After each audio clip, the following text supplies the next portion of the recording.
Modern Philology, learning to live with words again.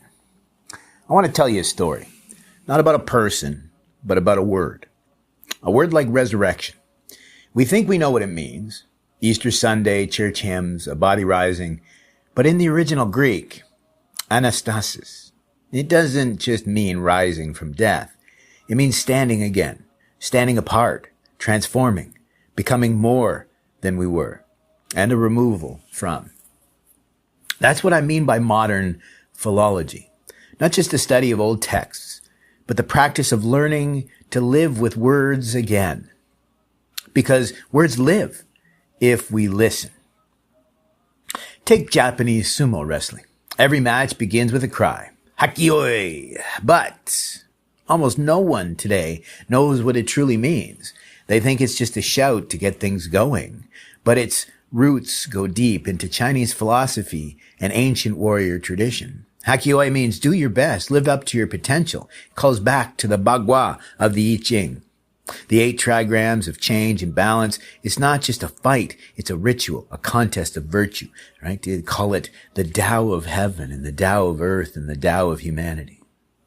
And that's why sumo is so special.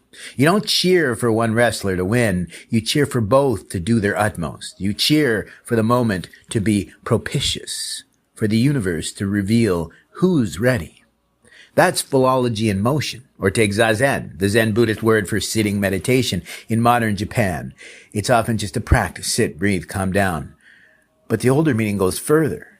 Zazen isn't just sitting on a cushion. It's carrying stillness into the world.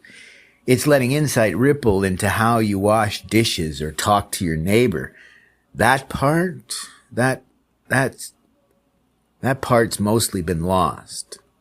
Or take the word basho, which Carl Jung and Japanese philosopher Nishitani both loved. It means place, but that's a translation too thin. In ancient Chinese, basho referred to the battlefield, the place of contest, where a warrior stood dressed and ready, holding his banners. It wasn't just geography, it was readiness, commitment, the ground where the self becomes real. Philology lets us reclaim those layers. I call this modern philology not because it's new, but because we need it again. We've lost the art of dwelling with language, of letting words teach us, stretch us, undo us, of letting them hold their contradictions like vicissitudes, which means change, good or bad, or pyrrhic victory, which isn't a failure, it's a painful triumph that teaches you something, like life. We are trained now to quote Google definitions, not to trace words back through history, across cultures, through war and ritual and prayer. We're trained to correct instead of connect. That's a loss, because what we call language is really human memory encoded in symbol. It's our ancestors whispering through our mouths. And sometimes it's not even about language. It's about generosity. I once called early hominids humans while imagining how our species might have evolved under more pressure. Someone corrected me, quote, "You mean Homo sapiens didn't exist 1,000,000 years ago?" Technically, yes, but spiritually, existentially, I was speaking from a deeper lineage. I meant humanoids, us before we were us. That's what modern philology asks. Can you hear what someone means, not just what they said?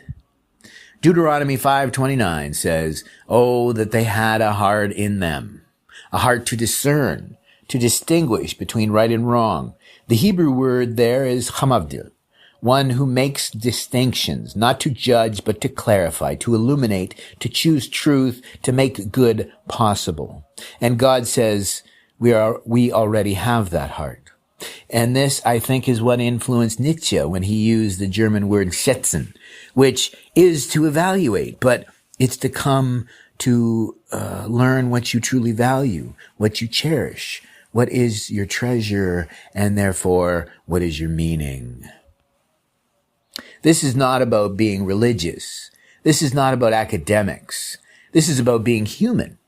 T.S. Eliot said, "The end of all exploring will be to arrive where we started and know the place for the first time." That's what words can do. That's what philology can do.